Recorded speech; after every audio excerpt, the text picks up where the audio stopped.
क्या आपको पता है, धरती पर कलयुग कभी नहीं आता अगर ये घटना ना घटी होती तो। महाभारत का युद्ध समाप्त हो चुका था। पांचों पांडव हस्तिनापुर का राजपाट अर्जुन के पौत्र राजकुमार परीक्षित को सौंपकर स्वर्ग की ओर चले गए थे। राजा परीक्षित के राज में हस्तिनापुर का राज्य सुख एवं समृद्धि के साथ आगे बढ़ रहा था। फिर अचानक कुछ राक्षसों का आतंक पूरे हस्तिनापुर में होने लगा। हर तरफ सो एवं भय का वातावरण था। इसको लेकर राजा परीक्षित भी इसको लेकर चिंतित थे। फिर एक दिन राजा परीक्षित उन राक्षसों की तलाश में निकले। और कौन हो तुम जो मेरे नगर में रहकर मेरे ही लोगों को परेशान कर रहे हो?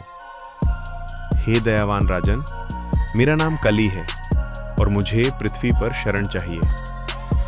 राजन, मैं कोई सामान्य राक्षस नहीं हूं, बल्कि ब्रह्मा जी के बनाए 4 युगों में से एक कलयुग हूं। ठीक है, मैं तुम्हें 4 स्थानों पर रहने की अनुमति देता हूं। आज से तुम शराब घर, जुआ घर, वैश्यालय और कसाई खाने में रहोगे। धन्यवाद राजा। कली की आंखों में खतरनाक चमक आ गई। वो हंसते हुए बोला, धन्यवाद राजन। अब मैं इन्हीं स्थानों के माध्यम से मनुष्यों के मन में प्रवेश करूंगा।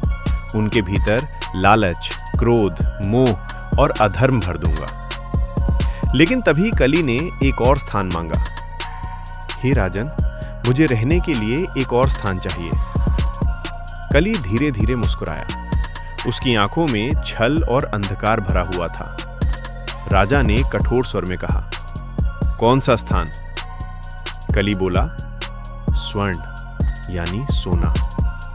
कुछ पल के लिए पूरा वातावरण शांत हो गया।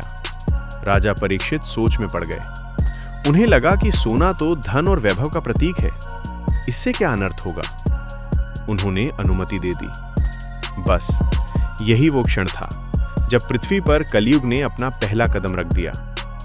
कली मन ही मन हंसा। अब मैं मनुष्य के हृदय में प्रवेश कर सकूंगा, क्योंकि जहां स्वर्ण होता है वहां लालच जन्म लेता है। लालच से अहंकार, अहंकार से क्रोध और क्रोध से विनाश। चलकर राजा परीक्षित की मृत्यु और कलयुग के पूर्ण आरंभ का मार्ग खोल दिया।